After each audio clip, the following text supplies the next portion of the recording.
Hello, welcome to Working Dragon Mystic, where we discuss real, metaphysical, and occult knowledge so that you can manifest real and tangible change in your life. This week, we're going to be discussing the Rune Magic class, so stay tuned.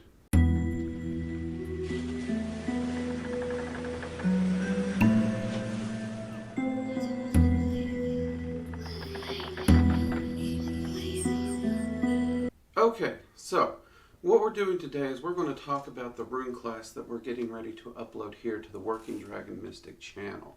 Now, this is going to be my actual Rune class that I do work with beginner Rune workers, and I teach divinations, I teach the runes, I teach runic meditations, and I do teach Rune Magic. Now, this is a beginner course, but the goal of this course is to take you further than any one class or book possibly could. So we will be going over the individual runes, what they mean, or a few of their meanings. We'll be discussing the individual runettes. We'll discuss exactly what those are as well. We will discuss how to use the runes for divinations, different methods of divinations with the runes. And of course we will be, like I said, talking about rune magic and different ways of using rune magic in your life to manifest the results you want. But perhaps the most powerful, potent, and important part of the class is the runic meditation. This meditation is the key to runic practice. It is what allows you to take your rune practice, dive directly into the runes, learn their wisdom and knowledge and power directly from the runes, so that you don't have to just continually buy book after book after book and take class after class. And you can honestly take your rune work as far as you personally want to. And yes, this whole class will be free right here on Working Dragon Mystic. No catches. So, I hope you're as excited for this as I am. I know we've had a lot of people asking about the runes. But before we jump into the class and start uploading the videos, which will be done periodically as I get the time to shoot the individual lessons and edit them and get them uploaded to the channel, they will be uploaded to this runic class playlist. Let's talk about what you're going to need. Well, obviously you're going to need a set of runes, and you can do anything you want for your runes. You can buy a set of runes or you can make a set. Now this here is actually my favorite set of runes I have made. Now this set of runes has been with me for 15 years, I guess now. They are on ash wood, and that's because ash is what the world tree in Norse culture is said to be like.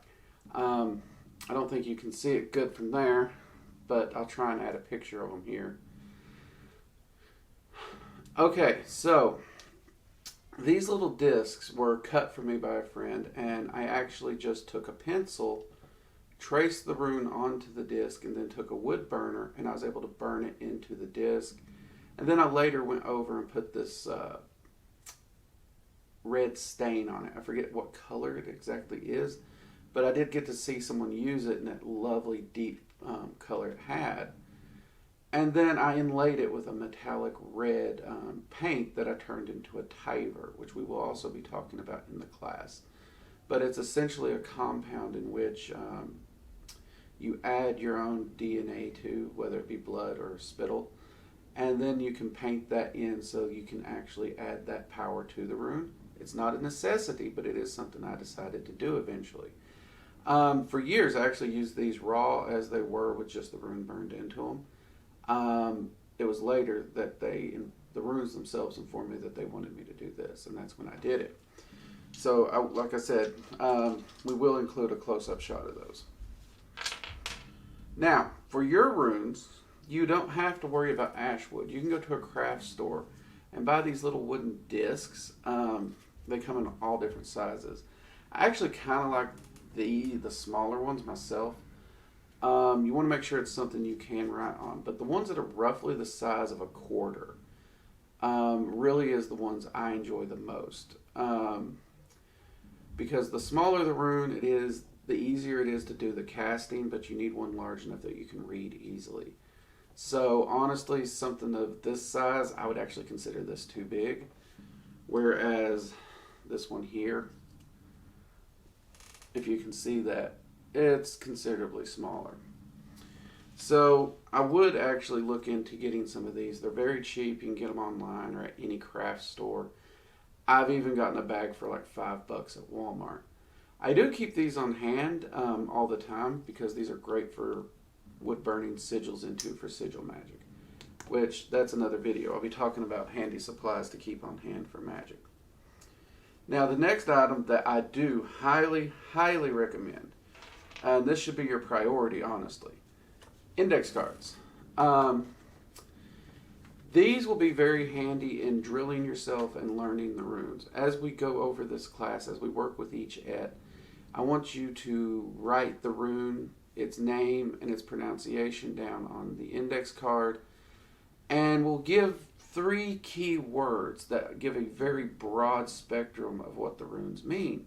And I want you to have those key words written on that index card as well, so you can essentially drill through the cards and memorize those. Now, what I recommend to my students with their index cards is I actually have them write the keywords in runic on the card, so that while you're drilling it, you are learning the words, but it's not as visibly clear to you and you're not just reading it.